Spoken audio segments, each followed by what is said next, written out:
Olá, sejam bem-vindos ao Posto Emissor neste escaldante dia de 23 de julho de 2020. Chegamos ao episódio número 26 do podcast semanal da Blitz. O meu nome é Lia Pereira e hoje comigo aqui no estúdio tenho o Mário Rui Vieira. Mário, como é que estás aí a quase 2 metros de mim? Estou bem, está fresquinho aqui, apesar de tudo, lá fora está mais quente, mas aqui estamos Sim, bem. Nós estamos protegidos. O nosso convidado desta semana nasceu em Lisboa em 1966, chamou à sua primeira banda Amen Sacristi e continua até hoje na via sacra do rock.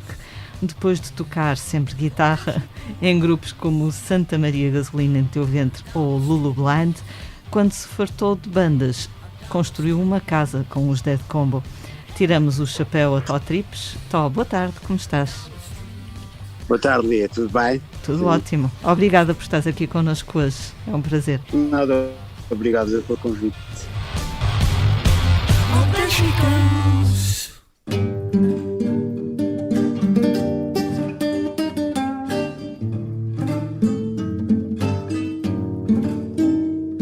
Tu acabas de lançar um disco novo, que é a banda sonora de um filme chamado Surdina.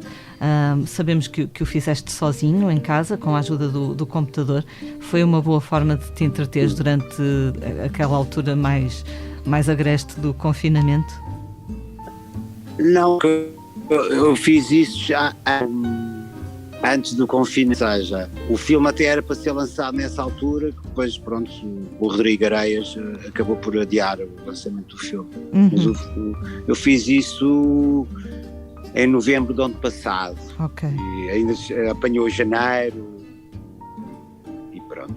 E foi uma coisa Eu mesmo... acho que acabei isso mesmo no final de janeiro deste ano, a banda sonora. E trabalhaste mesmo sozinho? E trabalhei sozinho. Como é que foi essa experiência? O trabalhar sozinho é uma coisa que já acontece há muitos anos. Pronto. Mas não tinhas ali ninguém para te dar na cabeça. Sim, o caso, por exemplo, com os Dead como com o Pedro, normalmente o pessoal trabalha, é sempre um trabalho, somos muito solitários e depois é que nos juntávamos para fazer as coisas ou para ver o que é que cada um tinha no bolso, né? Uhum. Neste caso, pronto, mais uma vez fiz sozinho. A única diferença é que depois normalmente o Pedro era o tipo que arranjava as coisas, que pensava nos arranjos. Desta vez, pronto, fiz eu sozinho. Nós ouvimos o disco, mas ainda não vimos o filme. Podes dar-nos algumas luzes sobre a história? Sabemos que tem argumento do Walter Ugumem. Certo. Epá, o filme tem uma temática diferente do que habitualmente se passa hoje em dia. É uma temática sobre a velhice. Uhum. E alguém que já com uma certa idade decide mudar de vida, ou seja, nunca é tarde para as pessoas se apaixonarem e mudarem de vida. Tem um lado cómico porque ele pensa que a mulher morreu, mas afinal a mulher não morreu, aparece, mas já está com outro. Tem esse lado de província, do lado rural, de um certo Portugal, que o pessoal às vezes esquece que ainda existe nos dias de hoje, mas que está bem presente no interior do país. Neste caso passa-se em Guimarães, mas também nos arredores de Guimarães, numa aldeia chamada, ou num lugar chamado São Cristóvão. E foi vendo essas imagens que te foste inspirando para fazer a música? Sim, porque o filme também tem esse lado nostálgico, tem esse lado solitário, também tem um lado cómico e tem um lado bastante português, desse Portugal meio esquecido. E então acho que o filme veio bater um pouco à minha porta da maneira como eu me expresso na guitarra. Ou seja, porque eu acho que as bandas sonoras muitas vezes servem para o pessoal sair da caixa. Uhum. E fazer outro tipo de coisas, mas neste caso acho que o Rodrigo também me convidou, porque acho que estava à espera que eu também fizesse, sei lá, aquele tipo de guitarradas que costumo fazer, ou me identificam. Uhum. Agora mudando um pouco de assunto, durante o confinamento tu escreveste no Facebook uma mensagem indignada com a falta de apoio aos músicos nesta altura em que muitos deixaram de ter rendimentos. Desde então tu sentes que a situação foi melhorando ou nem por isso? Não, pá, para mim isso não existe. Essa cena chamada, isso a que chamam Ministério da Cultura, isso é uma fachada, não existe. Não se passa nada. Vocês sabem de alguma coisa? Eu não sei de nada. Pois, não. Pá, olha, só um pequeno exemplo. Toda aquela coisa que se passou na Casa da Música ou na Fundação de Serralves, vocês sabem de alguma coisa que o Ministério da Cultura fez em relação a isso? Não. Se tentou saber? Ou a senhora chamada ministra disse que ia investigar e que iam ver o que é que se passou. Alguém sabe de alguma coisa? Não. Ninguém sabe nada. Ah, não sei, eu vou-vos dizer uma coisa. Eu já ando aqui há muitos anos e conheço muita gente. Eu não conheço ninguém que recebeu algum tipo de apoio, não. Não conheço ninguém. As únicas instituições que eu conheço que deram apoio foi a GDA e foi a SPA. Uhum. E a Gulbenkian, pronto. Para músicos de música clássica. Aliás, eu conheço malta do jazz, que também estavam incluídos nessa coisa, nenhum deles recebeu. E são pessoas que andam no jazz e dão nome ao jazz em Portugal. Não vou estar aqui agora a dizer os nomes.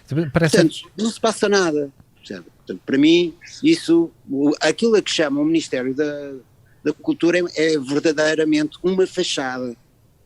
Isso não tem qualquer tipo de problemas. E há um grande divórcio entre as entidades públicas e o que se passa na cultura, não é? Nós ao longo dos meses fomos falando com promotores de espetáculos e depois quando se decidiu a reabertura o regresso dos concertos, mesmo com o distanciamento, havia sempre aquela caixa de os locais de espetáculos públicos continuam todos fechados e os privados é que têm de abrir, porque os teatros municipais e não sei o quê não deram o exemplo nesse campo. Parece haver sempre um distanciamento parece um divórcio face à cultura, não é? Sim, quer dizer, tu tens alguns exemplos, eu acho que há exemplos, eu vou-te dar um exemplo, os Dead como tocaram agora, dia 16, se não me engano, em Ilhavo, no Centro Cultural de Ilhavo. E eles fizeram uma coisa fixe, que foi, pronto, isto agora também estamos no verão, não é? Mas tinha uma coisa super bem organizada, com vários concertos para 400 pessoas, ao ar livre, com todas as regras, com toda a segurança, com todo o espaço, com o devido distanciamento, as cadeiras todas distanciadas, com pessoas a controlar as entradas e a controlar as saídas, uma coisa super, super bem organizada. Este fim de semana vou tocar a Ponte Lima, também ainda não fui, mas vou tocar, e o que eu tenho visto e o que as pessoas me têm dito é que está super bem organizado. Ou seja, é possível organizar coisas, não é?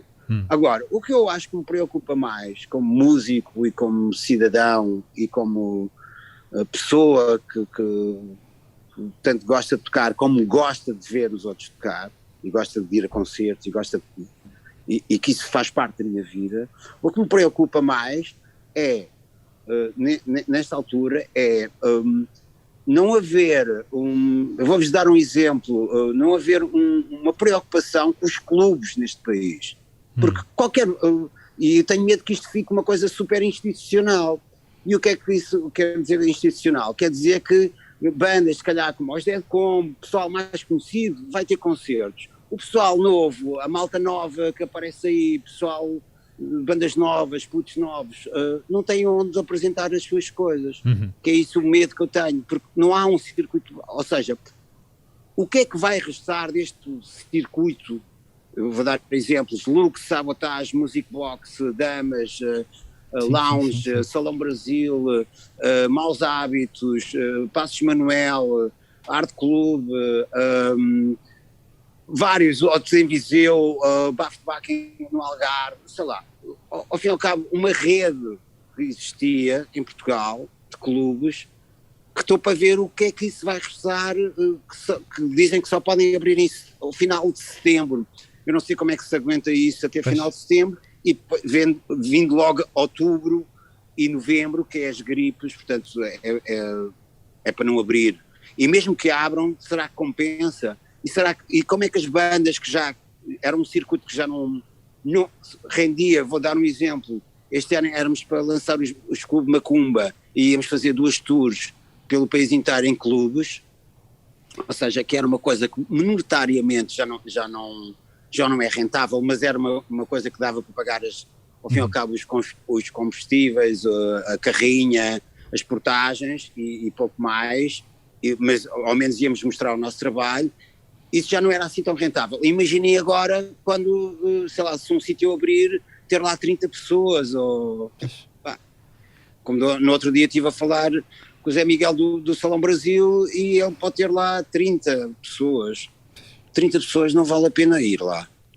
E aquilo que se é ganhar à porta, normalmente. Aquilo que estavas a dizer das bandas mais pequenas é interessante. Ainda há pouco tempo nós lemos, e isso fala-se também muito, obviamente, noutros países, e no Reino Unido eles diziam, há artistas que dizem que artistas mais conhecidos, eu acho que até era o vocalista dos Foles, que veio dizer que basicamente se vai apagar uma geração toda de músicos novos, bandas novas que estavam a surgir neste momento, e como não vão poder apresentar-se ao vivo em lado nenhum, provavelmente no ano que vem, se calhar este ano já tinham concertos marcados para festivais e para salas que estão fechadas, e no ano que vem podem não ter essa oportunidade e podem morrer esses projetos novos que se calhar seriam propostas interessantes, que não vão se calhar conseguir sobreviver a isto, não é?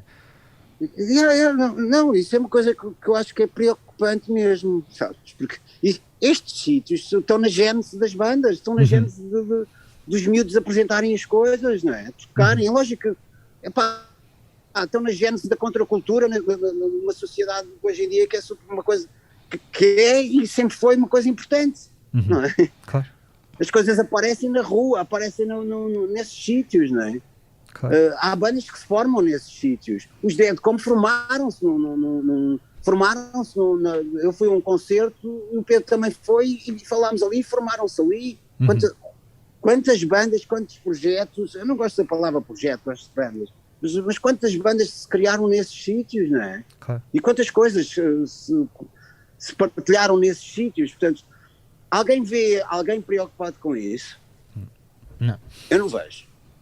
Outra coisa, eu acho que já que essa entidade chamada que se chama o Ministério da Cultura, porque eu acho que não é, isto é a mesma coisa que a malta ter uma equipa da Distrital e estar a dizer que está nas Champions.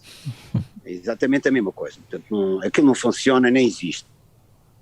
Agora, já que isso não existe, eu acho que pertencia às câmaras municipais preocuparem-se com esses espaços. Porque esses espaços fazem parte de uma rede cultural das cidades. Claro. O pessoal que vem cá, a Lisboa, ao Porto, quer ver um concerto, quer ver um DJ, já nem estou só a falar de música, estou a falar de DJs, de programação, não é? Ao fim e ao cabo são casas que programam coisas, sim. tanto concertos ao vivo como DJs, clubbing. Eu acho que as câmaras deviam ter em consideração isso. Sei lá, Lisboa deve muito a esses sítios. Claro que sim, sem dúvida. E não sei, ou pegarem espaços, pelo menos ao ar livre, enquanto é verão, e concessionarem isso, sei lá, como a Gulbenkian fez com a CDB. Sim. Já era uma coisa que já estava programada antes disto acontecer, não é? Agora no inverno eu não sei como é que vai ser, não é? Sim, agora não está... Eu acho que isso, não podemos deixar acabar isso, porque senão não sei o que é que se vai passar, não é? O que é que vai ser de toda uma geração de malta que tem coisas não é? E agora olhando outra vez para ti e para os Deadcom, vocês tinham uma série de concertos especiais marcados para este ano. Eu calculo que isso seja frustrante neste momento, pensar que não conseguem, os planos foram completamente alterados, não é? Como é que vocês estão a lidar com isso? Pá, nós vivemos disto, né? Vivemos da música, vá. Nós tínhamos 60 concertos que uns foram cancelados, que eram os dos festivais, e outros foram adiados para outubro, novembro.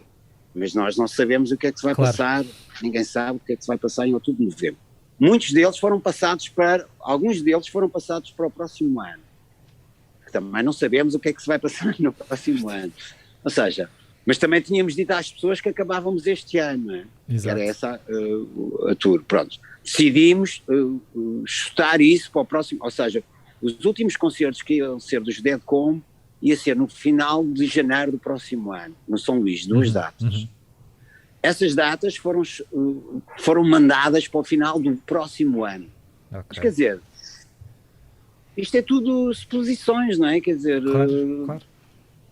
Não sabemos o que é que se vai passar, não é? Sei lá, os Macumba decidiram lançar o disco no início do próximo ano. Também não sabemos o que é que... Quer dizer, o futuro é uma coisa super incerta, não é? E agora, vindo agora o inverno, não é? Claro.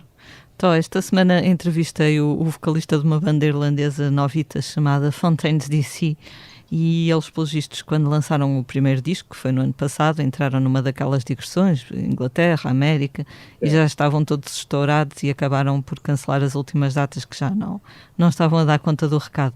Mas agora, passado este tempo todo em casa, dizia-me o rapaz, não, agora eu nunca pensei dizer isto, mas agora estou cheio de saudades de andar na estrada. Claro.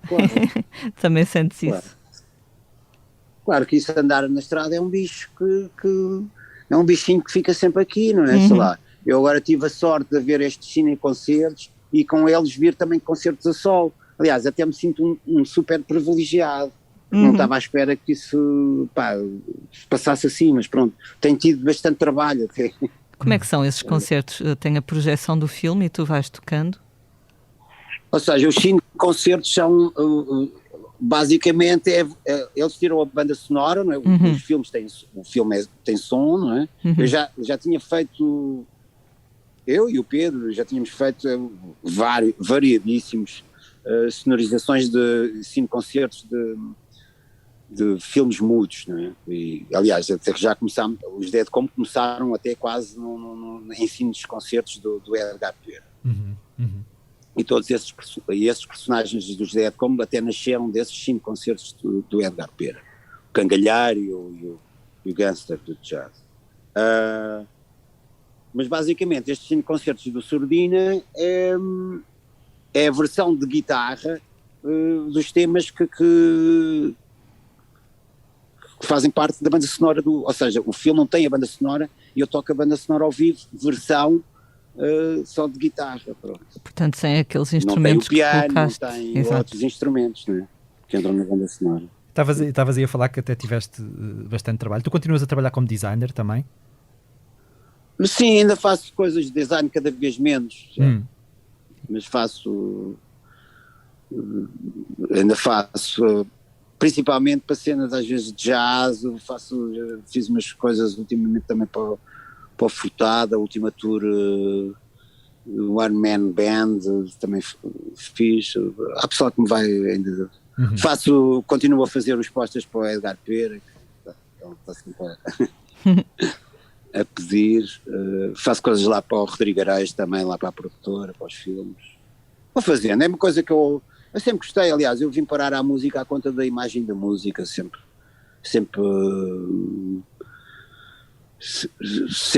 gostei da imagem da música, sempre gostei da roupa da música, sempre gostei de todo esse universo que rodeia a música. São dois mundos contíguos, não é? São dois mundos próximos, a música e a imagem. Há muita gente que é músico e é designer. Sim. Eu andei na António Arroio, sempre, gosto de pintar, desenhar, sempre gostei de imagem, trabalhei em publicidade como diretor de arte, tenho sempre imagens, vejo todos os dias sempre imagens, às vezes até me canso, sempre vivi com pessoas ligadas com a imagem, desde fotógrafos, realizadoras, sei lá. E eu acho que isso também me levou à música. tenho uma coleção de bilhetes de concertos. Quando os bilhetes ainda eram bonitos, não é? Porque agora os bilhetes... Sim, antigamente. Tenho uma coleção de pósteres assim considerável. Pronto. Eu e como é que ele se chama? Porra, agora esqueci-me, pá. O Rui, que ele é designer, faz imensas capas de discos também. Rui, eu já me vou lembrar. O Rui Ricardo? Hã? Rui Ricardo? Não. Não, é designer. Poxa, agora, eu já me vou lembrar do nome. Ele continua a fazer várias capas. Aliás, fez a última capa dos Dead Combo.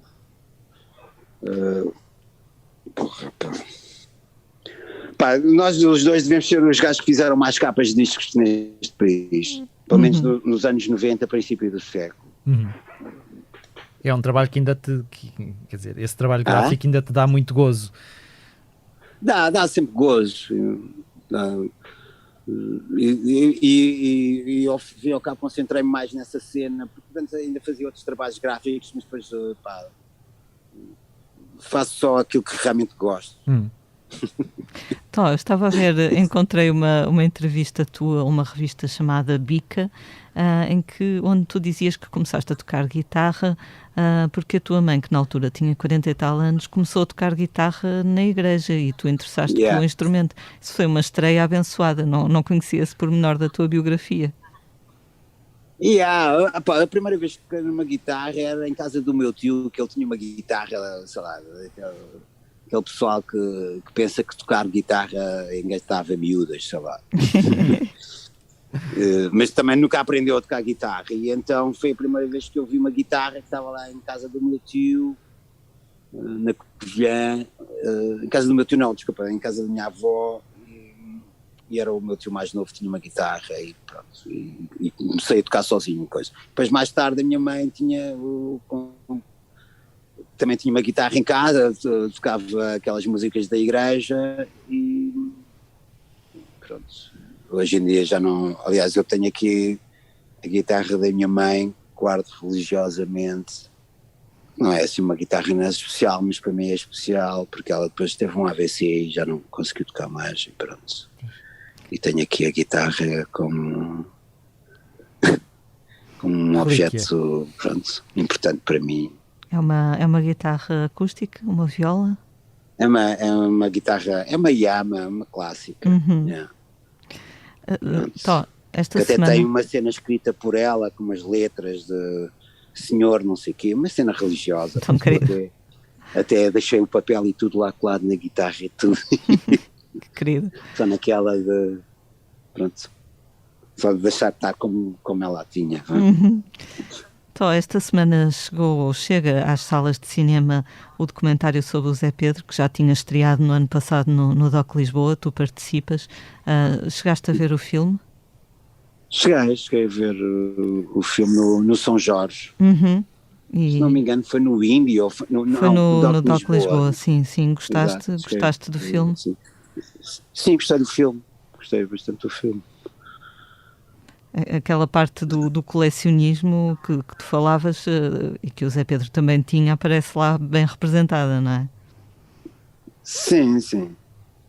Ela era uma pessoa que colecionava discos, colecionava bilhetes também. Colecionava amizades, não é? Gostava também de quadros. Ele tinha umas coisas também do Ronnie Hood. Comprou. Ele tinha uma coisa que eu acho muito fixe, que é às vezes que as pessoas com a idade vão perdendo, mas ele continuava a tê-las, que era esse lado. Ele era um tipo que gostava de descobrir coisas e gostava que era atento a coisas novas. Lembro dele curtir as pega-monstro, lá. Era uma pessoa que não gostava de falar de música, tinha sempre tempo para isso. Eu sinto bem de saudades às vezes dele. E a cidade A cidade está cheia de fantasmas, de amigos meus que desapareceram, e quando, sei lá, quando passo ali, por exemplo, em Alcântara, ao pé do Garage ou daquela cervejaria, o Palácio, eu lembro-me sempre do Zé. Há vários sítios assim das cidades que eu me lembro sempre do Zé. Ou de outras pessoas, da Patrícia Almeida, também uma amiga minha que desapareceu, sei lá, pessoas de quem eu gostava e que fizeram parte da minha vida. A cidade está cheia dessas memórias, desses fantasmas. Eu sei que fazer-te esta pergunta num momento deste é sempre complicado, para mim também é, mas uma das tuas paixões é viajar, certo? Sim, eu adoro viajar. Como é que tu estás a sentir neste momento? Eu, pelo menos para mim, também adoro viajar. Está a ser muito complicado pensar que só vou conseguir viajar, pelo menos para fora, não é? À série no ano que vem. Se der para ser, não é? Eu até tinha pensado, porque eu tenho uma filha que vai fazer 19 anos e tenho mais dois, um rapaz com 10, ou seja, a Alice com 19, o David com 10 e a Simone com 9. E estava mesmo este ano, tinha pensado, eu e a Raquel, a minha mulher, tínhamos pensado levá-los a Marrakech, só para eles perceberem que há outro tipo de vidas e que as coisas não são assim todas Pronto, para eles perceberem que há outra cultura sem ser esta e que as pessoas vivem de outras maneiras. E tínhamos pensado ou ao Índia ou a Marrakech, mas bora a Marrakech, que é aqui mais perto, e pronto, e olha, não dá. E como é que foi passar? Mas eu acho que viajar é uma coisa que eu acho que faz imenso bem à saúde mental das pessoas, e acho que torna as pessoas mais tolerantes perante os outros, e enriquecem como pessoas e como experiência, não é? Umas que às vezes correm mal, mas tu aprendes a lidar com essas coisas, aprendes sempre. Claro. Acho que as pessoas ficam sempre mais ricas, sabem mais que os outros, as pessoas que viajam. Estavas aí a falar dos teus filhos e eu a pensar, como é que foi passar tanto tempo em casa com eles? Foi desafiante? Sim, olha, eu vou estar pela primeira vez, lógico que adoro os meus filhos e a minha família, mas acho que trouxe uma coisa que eu nunca tinha pensado dessa maneira, não sei, como ando sempre fora de casa e volto e não sei o quê, mas esse lado de estarmos muito tempo juntos, acho que trouxe um conceito que para mim ainda não existia como família, que é o clã. Sermos um clã. Pronto, que era uma coisa que eu às vezes sentia, por exemplo, na família da minha irmã, mas na minha não sentia, ou seja, nunca fui sempre um gajo muito desprendido, né? Embora adore a minha família, mas sempre fui um gajo bastante desprendido, e isso trouxe-me essa noção de sermos um clã, que é uma coisa, ao fim e ao cabo é um sentimento bom. Mas pronto, e para eles também deve ter sido uma experiência diferente, ter o pai em casa tanto tempo deve ter sido uma experiência também diferente, não é? Porque, quer dizer, quando estás em concertos ou quando estás em digressão... todos juntos aqui, não é? Pois. E ainda por cima, nós ainda por cima tivemos uma segunda quarentena, porque quando começou o desconfinamento, tanto eu e a minha mulher fomos visionar um filme que ela vai estrear aí sobre som, e na sala, ou seja, não usámos a máscara, e estava depois uma pessoa que veio a dar positivo, então tivemos que ficar mais 14 dias em casa. Caraças. Com a supervisão da DGS, dos delegados de saúde. Desculpa? Com a supervisão da Direção-Geral de Saúde, não é? Eles depois vão contactando. Sim, eles telefonam todos os dias, já. Ok, foi difícil isso, estares em casa, não podiam mesmo sair, não é? Pois, outra vez, houve. Nós e as pessoas que estavam lá, o pessoal que estava lá da pós-produção, o pessoal que trabalhou no filme, também tiveram que ficar, já. Mas depois correu tudo bem, não é, convosco? Sim, correu, aliás, na quinta-feira fiz o teste serológico e eu até estava convencido, até fiquei um bocado frustrado, estava convencido que já tinha apanhado em janeiro, eu tive uma inflamação pulmonar. Assim, zero mesmo, comer carne ou peixe seria a mesma coisa, sei lá. E estava convencido que nunca tinha tido assim uma gripe tão grande, e afinal não tive. Pronto, olha. Esperemos que fique assim, que continue assim. Ou então que se não continuar assim, que não seja tão má quanto essa gripe que tiveste. Exatamente.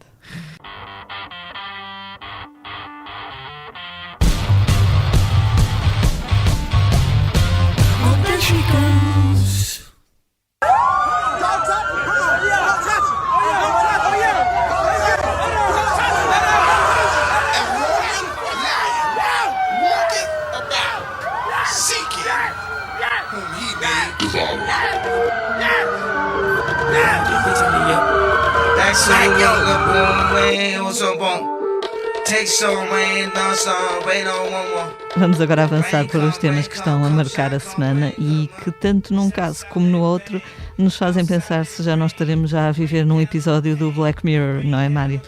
É isso mesmo, porque este 2020 está a ser uma espécie de ano de todos os perigos, mas também de todas as loucuras.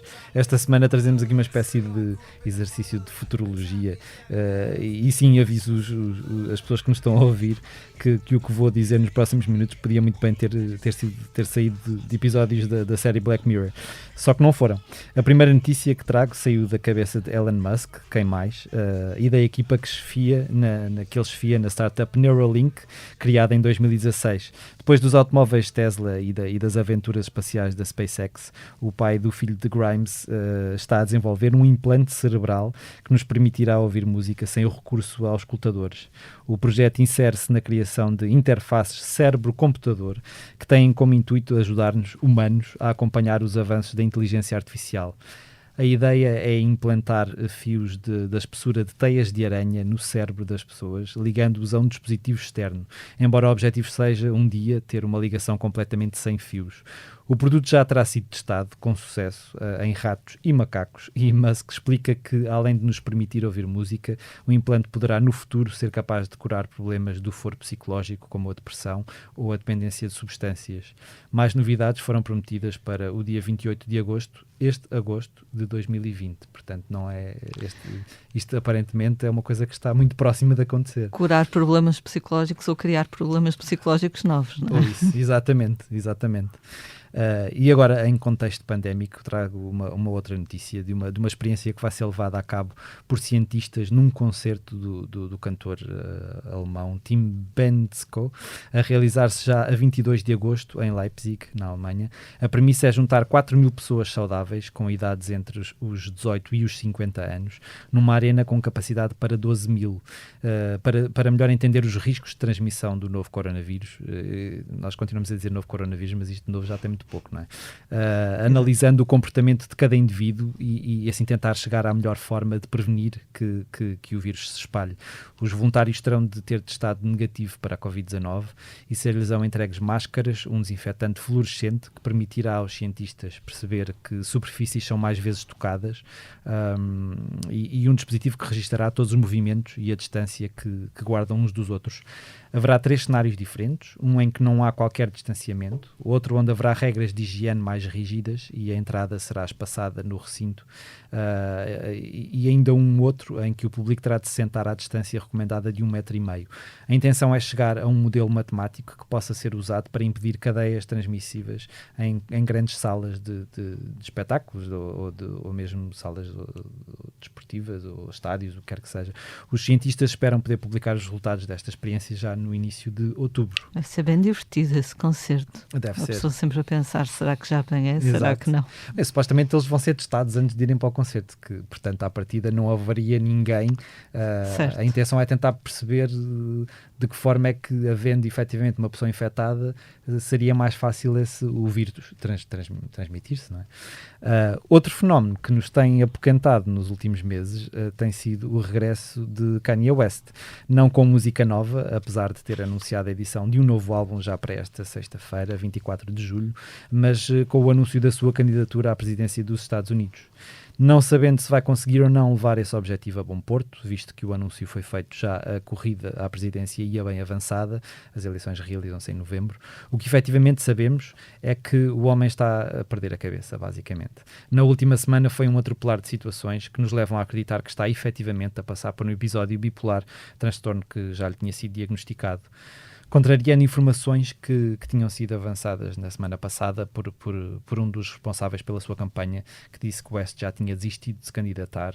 O rapper deu no passado domingo o seu primeiro comício numa cidade da Carolina do Sul, falando de coisas tão diversas quanto o aborto, o seu elevado QI, a legalização da marihuana ou os malefícios da pornografia. O momento mais perturbador foi aquele em que, sem controlar as lágrimas, Kanye West gritou que quase matou a filha mais velha porque chegou a considerar com a mulher, Kim Kardashian, a interrupção da gravidez. De seguida prometeu pagar $1 milhão a cada mulher que decidisse não abortar. Com que dinheiro? A ideia seria financiada, segundo ele, com a ajuda de países africanos e Israel. Não contente com tudo o que disse ali, ao vivo e a cores, foi depois para o Twitter dar seguimento ao este seu discurso errante, não sem antes anunciar que gostaria de ter Jay-Z, aquele seu amigo que deixou de ser amigo e depois não sei se voltou a ser amigo ou não, mas que gostaria de ter Jay-Z como seu vice-presidente.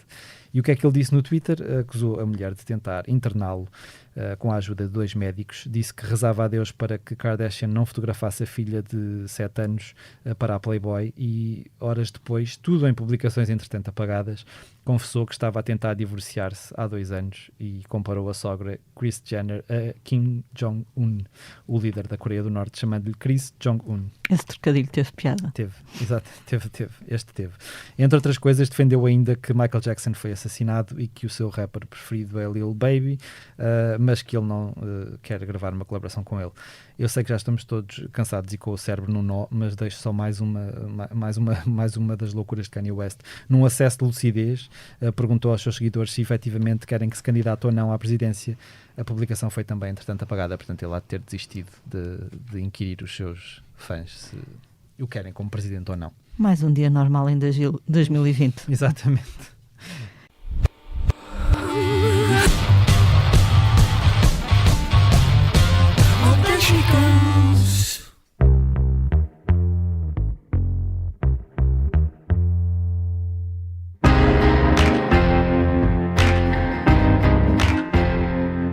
E na rubrica sobre o que andamos a fazer, tenho a dizer que fui ver o primeiro concerto em 4 meses, Viva Viva. Depois da pausa causada pelo confinamento, fui fazer a reportagem do concerto dos Clã no Teatro Maria Matos, em Lisboa. Foi na passada segunda-feira, numa noite muito quente, com direito a trovoada e tudo. A sala estava esgotada dentro das novas limitações, que fazem com que tenhamos 2 lugares vazios ao nosso lado. E foi mesmo de máscara que esta plateia se emocionou com o espetáculo dos Clã. Foram quase 2 horas de música, com muitas músicas do novo disco, que é ótimo, mas também com aqueles clássicos que ninguém esquece, como H2O, Dançar na Corda Bamba, GTI. Um dos momentos mais especiais do concerto foi mesmo a versão que eu nunca tinha visto, do Sopro do Coração, só com a Manuela Azevedo na voz e o Hélder Gonçalves na guitarra elétrica. Portanto, os outros 4 músicos foram à casa de banho. Exato. Pareciam uns Skills, os 2, e o público não se escusou a cantar todas as palavras. Foi uma noite muito emocionante. Sentia-se que tanto a banda como o público estavam muito felizes por estarem de volta a divertir-se com a liberdade possível. Entretanto, no próximo sábado podem ler na Revista do Expresso um artigo sobre Zé Pedro Rock and Roll, o documentário sobre Zé Pedro, que estreia esta semana. Falamos com o realizador Diogo Varela Silva, que conheceu Zé Pedro quando tinha uns 7 ou 8 anos e que não esconde que a sua intenção com este filme foi mesmo prestar homenagem a uma pessoa que todos os participantes no documentário, como o Tó Trips, nosso convidado, concordam que foi única. Foi e é única, será única. Tó, tu já voltaste a ir a algum concerto enquanto espectador, desde que voltámos à vida mais ou menos normal? Não, ainda não consegui ir a nenhum concerto. Okay. Tenho andado, tive 15 dias fora de casa e com os 5 concertos, com concertos, e ainda não tive essa oportunidade. A minha mulher, a Raquel, já foi, sim. Pois, estás a ver a coisa do outro lado, não é? Portanto, é estranho, pelo menos nós enquanto espectadores, não podermos levantar-nos ou dançar ou Sim, é estranho. É sim, muito estranho. no concerto dos Clã houve uma rapariga lá à frente, para aí na primeira fila, que a determinada altura levantou-se, foi mesmo já quase no fim, e começou a dançar super feliz. Eu até achei aquilo uma imagem bonita, ela estava assim vestida de amarelo e estava a dançar de forma muito exuberante, e depois foi lá o rapaz do teatro dizer para ela estar quietinha. Pronto, claro que nós compreendemos, mas é assim uma situação meio opressiva, não é? Tenho também a dizer que no próximo fim de semana podem encontrar em blitz.pt uma playlist escolhida a dedo por um jogador da Primeira Liga de Futebol, que o nosso editor disse para nós não dizermos quem é, que é para ser surpresa. Eu também não conhecia o dito jogador, mas pronto, fica... Eu conhecia de nome, também não sou assim um grande fã de futebol, mas... Fica a dica.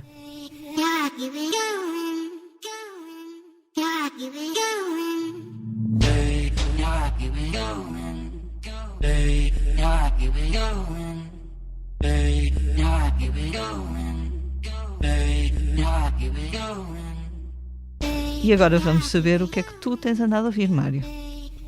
Ainda na senda de 2020 estar a ser um ano estranho, a minha sugestão de disco esta semana é a prova de que nunca houve terreno tão fértil para a música apocalíptica, porque estes tempos são um pouco fazem lembrar aqueles filmes Catástrofe. Exato.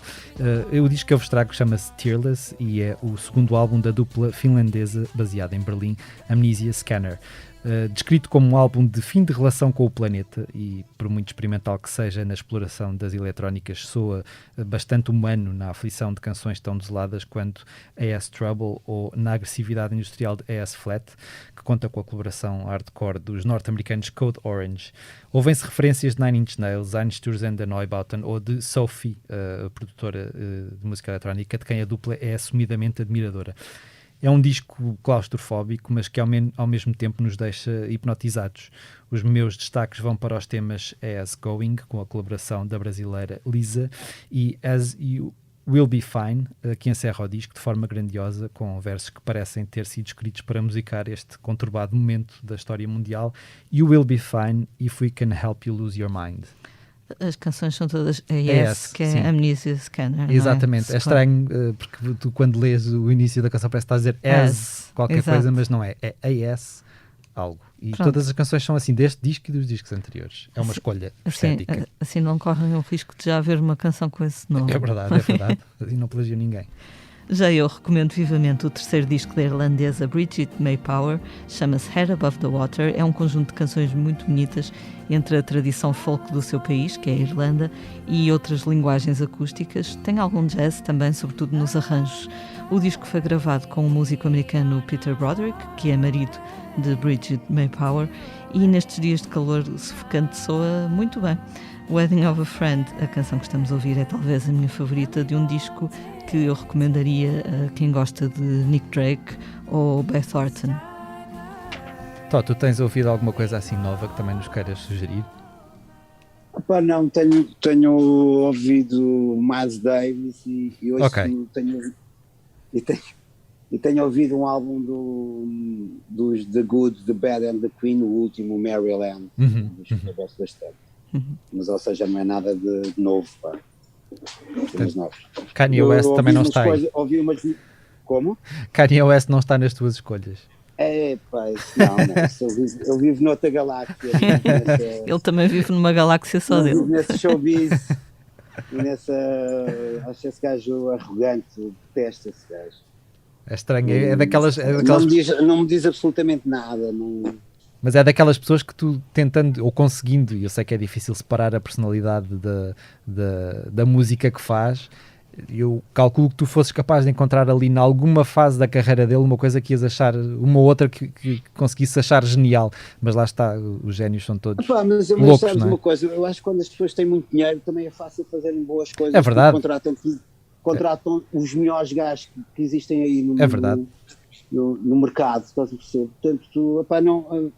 Como personagem, não me diz nada, nem pretendo descobrir nada. Há tanta coisa boa que não quero. Acho que nem me diz, vivo no outro lado, no outro planeta.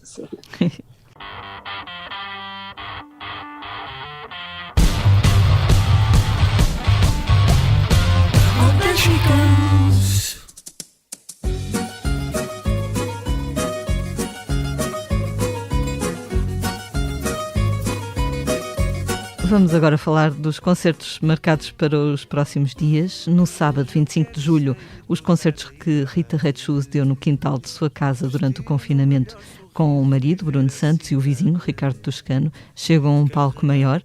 É no Jardim do Museu da Cidade, no Campo Grande, em Lisboa, que o trio vai recriar a experiência musical do seu confinamento. O concerto começa às 4 da tarde, tem entrada livre e quem não conseguir entrar pode ver no Facebook da Câmara de Lisboa. No Parque da Devesa, em Famalicão, continua o Devesa Sunset, com Tiago Nacarato na sexta-feira, 24 de julho. No mesmo dia, Carolina Deslandes dá um concerto drive-in em Ancião, Leiria, e esta quinta-feira, 23 de julho, Nick Cave atua na internet. A transmissão do concerto que ele deu em junho, em Londres, sem público, acontece pelas 20 horas, hora de Portugal continental, mediante compra de bilhete.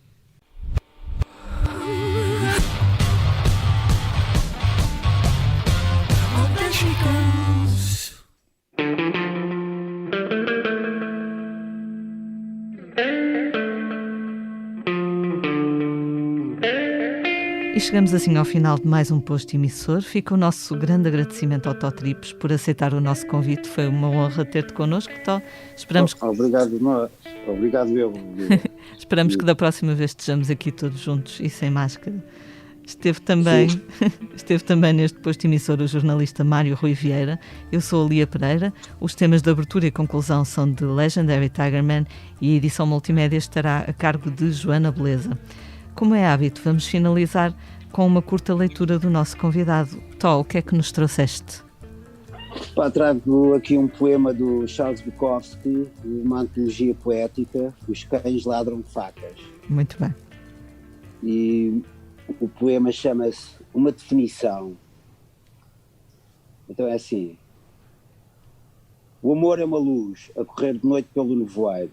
O amor é uma carica de cerveja pisada a caminho da casa de banho. O amor é a chave da casa perdida quando se está bêbado. O amor é o que acontece uma vez a cada 10 anos. O amor é um gato esmagado. O amor é o velho Ardina na esquina que já desistiu. O amor é o que tu pensas que a outra pessoa destruiu.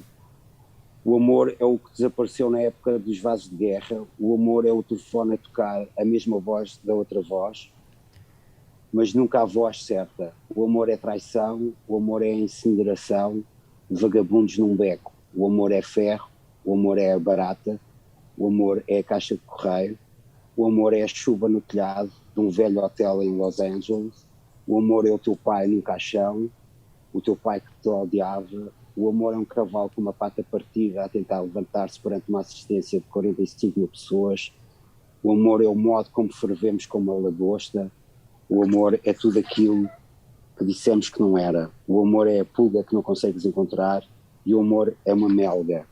O amor são 50 granadeiros. O amor é uma arrastadeira vazia. O amor é uma insurreição em San Quentin. O amor é um manicômio. O amor é um burro parado numa rua de moscas. O amor é um banco de bar vazio. O amor é um filme do desastre de Heidelberg, em encarpilhar aos pedaços um momento que ainda grita. O amor é Dostoiévski diante da roleta. O amor é o que rasteja pelo chão. O amor é a tua mulher a dançar nos braços de um estranho. O amor é uma velha a roubar um pedaço de pão. E o amor é uma palavra usada demasiadas vezes e demasiado cedo. Charles Bukowski. Muito obrigada, Tó. Como diriam os ornatos, o amor é isto, não é? Como diriam os ornatos. Uma tentativa de dizer o que é o amor, que sabe bem definir. Mas é muito visual esse poema. Muito obrigada por partilhares connosco. Um beijinho, Tó. Obrigado, Tó. Até breve. Beijinhos, tudo a correr bem. Protejam-se, muita vida boa. Tu também. Beijinhos. Beijinhos, obrigado.